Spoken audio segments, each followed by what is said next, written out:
Student, তোমরা যারা ক্যালকাটা ইউনিভার্সিটির আন্ডারে সেমিস্টার 4-এর ছাত্রছাত্রী আছো এবং তোমাদের রাষ্ট্রবিজ্ঞান সাবজেক্টটা পাস কোর্সে আছে, তোমাদের জন্য আজকের ক্লাসটা খুবই গুরুত্বপূর্ণ। আজকের ক্লাসে তোমাদের 15 নম্বরের একটা গুরুত্বপূর্ণ বড় প্রশ্নের উত্তর নিয়ে আলোচনা করব। প্রশ্নটা তোমরা বোর্ডে দেখতে পাচ্ছ। প্রশ্নটা কি আছে? ঠান্ডা যুদ্ধের বিভিন্ন পর্যায়গুলি আলোচনা করো। ঠান্ডা যুদ্ধের বিভিন্ন পর্যায়। ঠান্ডা যুদ্ধ কি, কখন থেকে শুরু হলো এই যুদ্ধ? ঠান্ডা যুদ্ধ কি প্রথমে আমরা জানবো এবং কখন থেকে শুরু হলো। ঠান্ডা যুদ্ধ হচ্ছে মতাদর্শগত একটা বিরোধ। কি মতাদর্শ? দুটো মতাদর্শ। একটা হচ্ছে সমাজতান্ত্রিক মতাদর্শ, আর একটা হচ্ছে পুঁজিবাদী মতাদর্শ। সমাজতান্ত্রিক মতাদর্শের পক্ষে যে ছিলেন অর্থাৎ সমাজতান্ত্রিক শিবির, সমাজতান্ত্রিক মতাদর্শকে কেন্দ্র করে সমাজতান্ত্রিক শিবির ভাগ হয়ে যায়, যার নেতা ছিল সোভিয়েত ইউনিয়ন, এবং পুঁজিবাদী মতাদর্শকে কেন্দ্র করে পুঁজিবাদী শিবির ভাগ হয়ে যায়, যার নেতৃত্ব ছিল মার্কিন যুক্তরাষ্ট্র। আর এই দুই শিবির অর্থাৎ মার্কিন যুক্তরাষ্ট্রের নেতৃত্বে পুঁজিবাদী শিবির এবং সোভিয়েত ইউনিয়নের নেতৃত্বে সমাজতান্ত্রিক শিবির, এই দুটো শিবিরের মতাদর্শকে কেন্দ্র করে বিশ্ব প্রায় দুটো ভাগে ভাগ হয়ে যায় এবং মতাদর্শগত দ্বন্দ্ব দেখা দেয়। এটাকেই ঠান্ডা লড়াই বা কোল্ড ওয়ার বলা হয়। বিশ্বের প্রায় বেশিরভাগ দেশ কোনো না কোনো একটা দেশের সঙ্গে কি হয়েছিল, যুক্ত হয়ে গিয়েছিল সেই সময়। ঠিক আছে, এই হচ্ছে ঠান্ডা লড়াই বা কোল্ড ওয়ারের কনসেপ্ট। এবারে হচ্ছে কখন থেকে শুরু হয়েছিল। দ্বিতীয় বিশ্বযুদ্ধ শেষ হয়ে যাওয়ার পরে অর্থাৎ দ্বিতীয় বিশ্বযুদ্ধ সমাপ্তির পরে 1945 খ্রিস্টাব্দ থেকে ঠান্ডা লড়াইয়ের বাতাবরণ সৃষ্টি হয়েছিল এবং এই যে ঠান্ডা লড়াইয়ের ধারাবাহিকতা এটা চলেছিল 1991 খ্রিস্টাব্দ পর্যন্ত, সোভিয়েত ইউনিয়নের পতনের আগে পর্যন্ত। আমাদের আজকের আলোচ্য বিষয় কি? এই যে 1945 থেকে শুরু হয়েছে 1962 পর্যন্ত চলেছে, সেই যে সময়টা, এই সময়টাকে কয়েকটা পর্যায়ে ভাগ করে আলোচনা করা হয়েছে। কখনো এই যে মতাদর্শগত লড়াই একটু কমেছে, কখনো বেশি হয়েছে, এটাই আমাদের আলোচ্য বিষয়। এখানে প্রথম পর্যায়ে দ্বিতীয় পর্যায়ে করে আলোচনা করা হয়েছে, নোটসে তোমরা দেখে নাও।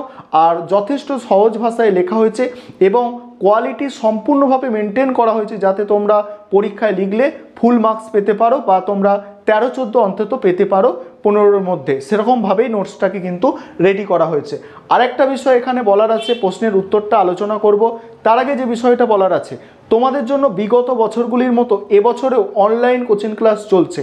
তোমরা যারা অ্যাডমিশন নিতে ইচ্ছুক আছো, এই যে বোর্ডে নম্বরটা দেখতে পাচ্ছ, এই নম্বরে যোগাযোগ করে অ্যাডমিশন নিতে পারো। আমাদের সপ্তাহে 2 দিন করে ক্লাস, সোমবার এবং বুধবার সপ্তাহে 2 দিন করে ক্লাস। 4 মাসে তোমাদের সিলেবাস শেষ করিয়ে দেওয়া হবে এবং তোমাদের ক্লাস কিভাবে হবে, রেকর্ডেড ক্লাস, সঙ্গে তোমরা পিডিএফ নোটস পেয়ে যাবে, অর্থাৎ সম্পূর্ণ স্টাডি মেটেরিয়াল পেয়ে যাবে। তার জন্য মাসে 200 টাকা করে ফিস নেওয়া হচ্ছে।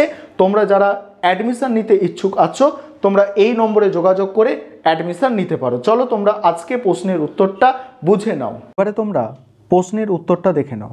প্রশ্নটা কি ছিল? প্রশ্নটা ছিল ঠান্ডা যুদ্ধের বিভিন্ন পর্যায়গুলি আলোচনা করো। প্রথমে তোমাদের একটা ইন্ট্রোডাকশান অর্থাৎ ভূমিকা লিখতে হবে। সেখানে কি লিখবে দেখো, অধ্যাপক ফাঙ্কেল তার লেখা ইন্টারন্যাশনাল রিলেশন গ্রন্থে দ্বিতীয় বিশ্বযুদ্ধের পর বিশ্ব রাজনীতির এক বৈপ্লবিক পরিবর্তন ঘটেছে বলেছেন। তাহলে কি, অধ্যাপক ফাঙ্কেল তার ইন্টারন্যাশনাল রিলেশন গ্রন্থে বলেছেন যে দ্বিতীয় বিশ্বযুদ্ধের পর বিশ্ব রাজনীতিতে এক বৈপ্লবিক পরিবর্তন ঘটেছে। এই বৈপ্লবিক পরিবর্তনের একটি অধ্যায় হচ্ছে কোল্ড ওয়ার বা ঠান্ডা লড়াই। দ্বিতীয় বিশ্বযুদ্ধের সময় মার্কিন যুক্তরাষ্ট্র ও সোভিয়েত ইউনিয়নের মধ্যে সহযোগিতার সম্পর্ক গড়ে উঠলেও যুদ্ধের পরে তাদের মধ্যে দেখা দিল পারস্পরিক সন্দেহ, পরস্পরের প্রতি হুমকি, ভীতি প্রদর্শন, দোষারোপের পালা শুরু হলো।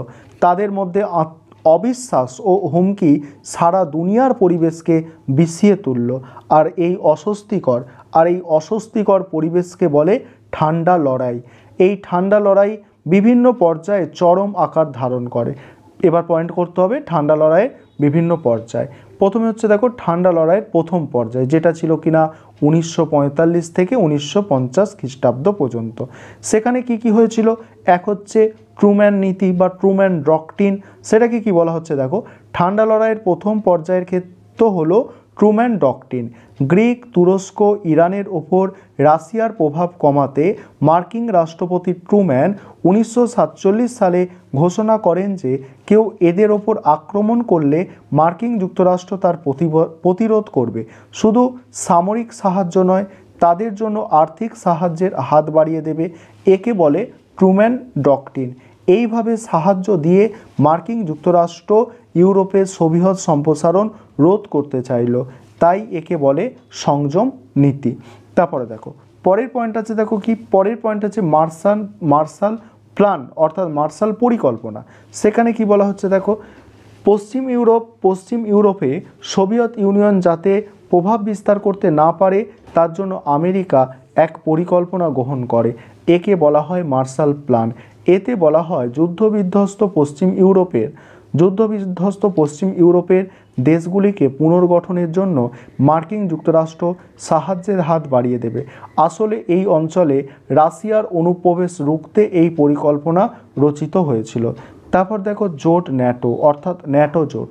কি বলা হচ্ছে দেখো, রাজনৈতিক নিরাপত্তা সুনিশ্চিত করতে 1949 খ্রিস্টাব্দে মার্কিন যুক্তরাষ্ট্র, ফ্রান্স, ব্রিটেন প্রভৃতি দেশগুলিকে নিয়ে ন্যাটো অর্থাৎ নর্থ আটলান্টিক ট্রিটি অর্গানাইজেশন জোট তৈরি হয়। এই জোটের চুক্তিতে বলা হয় জোটভুক্ত কোনো দেশ অপর কোনো শত্রু দেশে কর্তৃক যদি আক্রান্ত হয় তাহলে সকলে মিলে তার মোকাবিলা করবে। এই জোট ঠান্ডা লড়াইকে সবথেকে বেশি তীব্র করে তুলেছিল। তারপরে দেখো বার্লিন সমস্যা। সেখানে কি বলা হচ্ছে দেখো, বার্লিন সমস্যাকে কেন্দ্র করে আমেরিকা ও রাশিয়ার মধ্যে ঠান্ডা লড়াই সামনে এসে পড়ে। দ্বিতীয় বিশ্বযুদ্ধের পর জার্মানিকে দুটি ভাগে ভাগ করা হয়। সোভিয়েতের ভাগে পড়ে পূর্ব জার্মানি। মার্কিন যুক্তরাষ্ট্র ফ্রান্স ও ব্রিটেনের আধিপত্য প্রতিষ্ঠিত হয় পশ্চিম জার্মানিতে। তারপর দেখো 1948 খ্রিস্টাব্দে সোভিয়েত প্রধানমন্ত্রী স্ট্যালিন জার্মানি থেকে বিদেশি সৈন্যের অপসারণের দাবি তোলে মার্কিন যুক্তরাষ্ট্র তাতে সায় দিল না।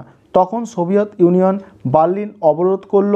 ব্রিটেন, ফ্রান্স ও মার্কিন যুক্তরাষ্ট্র বার্লিনে প্রবেশ করতে পারল না। শেষ পর্যন্ত 318 দিন পরে সেই বিরোধের অবসান ঘটে।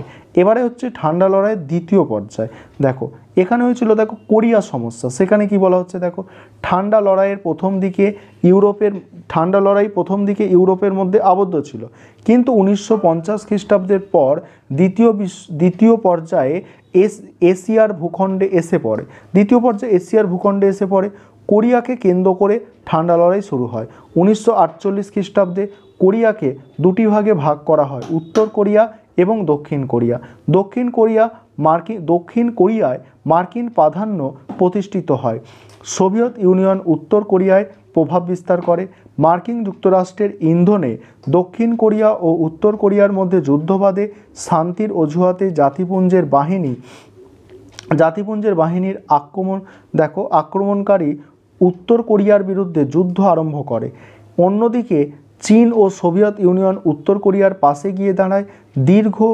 দীর্ঘদিন ধরে সংঘর্ষের পর 1953 খ্রিস্টাব্দে এর পরিসমাপ্তি ঘটে। এবার দেখো তৃতীয় পর্যায়ে, সেটা হচ্ছে 1953 থেকে 1959 পর্যন্ত। এখানে হয়েছিল কি সিয়াটো চুক্তি। 1954 সালে মার্কিন যুক্তরাষ্ট্রের নেতৃত্বে দক্ষিণ পূর্ব এশিয়ায় সিয়াটো অর্থাৎ south east Asian treaty organization নামে এক সংগঠন তৈরি হয়। এর উদ্দেশ্য ছিল এই অঞ্চলে সাম্যবাদের প্রসারকে প্রতিরোধ করা। এশিয়ার ভূখণ্ডে আমেরিকার আধিপত্য বিস্তারের চেষ্টা সোভিয়েত ইউনিয়ন মেনে নিতে পারল না। তারপর দেখো ওয়ারাস চুক্তি। সেখানে কি বলা হচ্ছে দেখো, ন্যাটোর পাল্টা হিসাবে 1955 সালে সোভিয়েত ইউনিয়ন পূর্ব ইউরোপের দেশগুলিকে নিয়ে ওয়ারাস চুক্তি স্বাক্ষর করে। এতে বলা হয় কোনো শক্তি যদি এই চুক্তিবদ্ধ কোনো দেশকে আক্রমণ করে তাহলে তারা সম্মিলিতভাবে তার মোকাবিলা করবে। এই চুক্তি ঠান্ডা লড়াইকে তীব্রতর করে তোলে। তারপরে দেখো ঠান্ডা লড়াইয়ের চতুর্থ পর্যায়। এখানে 1959 থেকে 1962 খ্রিস্টাব্দ। সেখানে কি বলা হচ্ছে দেখো, প্রথম পয়েন্ট যেটা এখানে আছে সেটা হচ্ছে কিউবা সংকট। মার্কিন আক্রমণকে প্রতিহত করতে কিউবা সোভিয়েত ইউনিয়নের সঙ্গে চুক্তি করে। সোভিয়েত ইউনিয়ন সেখানে ক্ষেপণাস্ত্র ঘাঁটি করতে এক জাহাজ অস্ত্র পাঠায়। মার্কিন রাষ্ট্রপতি কেনেডি ওই জাহাজ অবরোধের নির্দেশ দিলে ভয়াবহ আণবিক যুদ্ধের পরিস্থিতির সৃষ্টি হয়। এই অবস্থায় সোভিয়েত ইউনিয়ন তার জাহাজ ফিরিয়ে নিলে পৃথিবীর বিশ্বযুদ্ধের হাত থেকে রক্ষা পায়। বিশেষজ্ঞদের মতে 1962 সালে কিউবার সংকটের পর মার্কিন রুশ বিরোধের তীব্রতা কমতে থাকে এবং আন্তর্জাতিক রাজনীতিতে এক নতুন অধ্যায়ের সূচনা হয়, যা আন্তর্জাতিক রাজনীতির পরিভাষায় দাঁতাত নামে পরিচিত। তারপর দেখো পঞ্চম পর্যায়, যেটা ছিল 1970 থেকে 78 খ্রিস্টাব্দ। সেখানে কি বলা হচ্ছে দেখো, এই পর্যায়ে মার্কিন যুক্তরাষ্ট্র এবং সোভিয়েত ইউনিয়ন উভয় দেশেই বিশ্বের উত্তেজনাকর পরিস্থিতি প্রশমনের উদ্দেশ্যে উদ্যোগ গ্রহণ করে এবং ঠান্ডা যুদ্ধেও প্রায় সমাপ্তির পর্যায়ে চলে আসে। এই ব্যাপারে যারা সবচেয়ে উল্লেখযোগ্য ভূমিকা নিয়েছিলেন তারা হলেন মার্কিন রাষ্ট্রপতি নিক্সন এবং রুশ রাষ্ট্রপতি ব্রেজনেভ। এই পর্যায়ে যে তিনটি ঘটনা দুটি দেশকে কাছাকাছি আসতে সাহায্য করেছিল সেগুলি হলো কি, এক হচ্ছে 1972 সালের সম্পাদিত সল্ট, দ্বিতীয় হচ্ছে 1975 সালে হেলসিকিতে অনুষ্ঠিত শীর্ষ সম্মেলন এবং 1978 সালে অনুষ্ঠিত বেলগ্রেড সম্মেলন। এবার দেখো শেষ পর্যায়, যেটা হচ্ছে 1979 থেকে 1991 খ্রিস্টাব্দ পর্যন্ত। সেখানে কি বলা হচ্ছে, এই পর্যায়ে এমন কিছু ঘটনা ঘটে যার প্রেক্ষিতে বিশেষজ্ঞরা এই পর্যায়কে ঠান্ডা লড়াইয়ের নতুন পর্যায় বলে চিহ্নিত করতে থাকেন। 1979 সালে মার্কিন রাষ্ট্রপতি কার্টার এবং রুশ রাষ্ট্রপতি ব্রেজনেভ সল্ট 2 চুক্তি স্বাক্ষর করেন, কিন্তু মার্কিন সিনেট তা অনুমোদন করেনি। এছাড়া ওই সময় আবার এমন কিছু ঘটনা ঘটে যা ঠান্ডা যুদ্ধের অবসানের আশাকে নস্যাৎ করে দেয়। ভিয়েতনাম, তারপরে হচ্ছে অ্যাঙ্গোলা, ইথিওপিয়া এবং আফগানিস্তান, এই 4টি দেশের ঘটনাবলী রাশিয়ার অনুকূলে যায়, যা মার্কিন যুক্তরাষ্ট্রের কাছে অসহ্য হয়ে ওঠে। 1980 সালে মস্কোতে অনুষ্ঠিত অলিম্পিক মার্কিন যুক্তরাষ্ট্র বয়কট করে। অন্যদিকে মার্কিন রাষ্ট্রপতি রুজভেল্ট রেগনের তারকা যুদ্ধ বলছে স্টার ওয়ার তারকা যুদ্ধ এর হুমকি রাশিয়াকে ভীষণভাবে অসন্তুষ্ট করে। অস্ত্র প্রতিযোগিতা ছাড়াও অন্য যে বিষয়টিকে ঘিরে দুই শিবিরের মধ্যে দ্বিতীয় পর্বের ঠান্ডা লড়াই তুঙ্গে ওঠে সেটি হলো আফগানিস্তানের গৃহযুদ্ধ। আফগানিস্তানের সোভিয়েত ইউনিয়নের হস্তক্ষেপ, প্রচুর অস্ত্রশস্ত্র ও সৈন্য প্রেরণ এবং হাফিজুল্লাহ আমিনের জায়গায় সোভিয়েতের অনুরক্ত বরাকর, দেখো হাফিজুল্লাহ আমিনের জায়গায় সোভিয়েতের অনুরক্ত মানে অপছন্দের বরাকর কারমালকে রাষ্ট্রপতি হিসাবে বসানো হয় ইত্যাদি মার্কিন যুক্তরাষ্ট্র সহ পশ্চিমী দুনিয়া এমনকি তৃতীয় বিশ্বের জোট নিরপেক্ষ দেশগুলি বিরূপ প্রতিক্রিয়ার সৃষ্টি করে। মার্কিন প্রশাসন ধরে নেয় সোভিয়েত ইউনিয়ন আফগানিস্তান দিয়ে শুরু করে শেষ পর্যন্ত পারস্য উপসাগরের তৈল সমৃদ্ধ দেশগুলির দিকে হাত বাড়াবে। সম্ভবত সোভিয়েত অগ্রাসনকে প্রতিহত করতে মার্কিন প্রশাসন সমগ্র পারস্য উপসাগর অঞ্চল ঘিরে সৈন্য মোতায়েন ও অস্ত্রশস্ত্র প্রেরণের কাজ শুরু করে দেয়। স্বাভাবিকভাবেই পরিস্থিতি ক্রমশ জটিল হতে থাকে। তবে 1991 সালে পূর্ব ইউরোপ সমাজতান্ত্রিক দেশগুলি সহ সোভিয়েত ইউনিয়নের সমাজতন্ত্রের বিপর্যয় আকস্মিকভাবেই বিশ্ব পরিস্থিতির আমূল পরিবর্তন ঘটিয়ে দেয়। আর 1991 সালে সোভিয়েত রাশিয়ার ভাঙনের মধ্যে দিয়ে ঠান্ডা যুদ্ধের অবসান ঘটে। এই ছিল তোমাদের আজকের ক্লাস।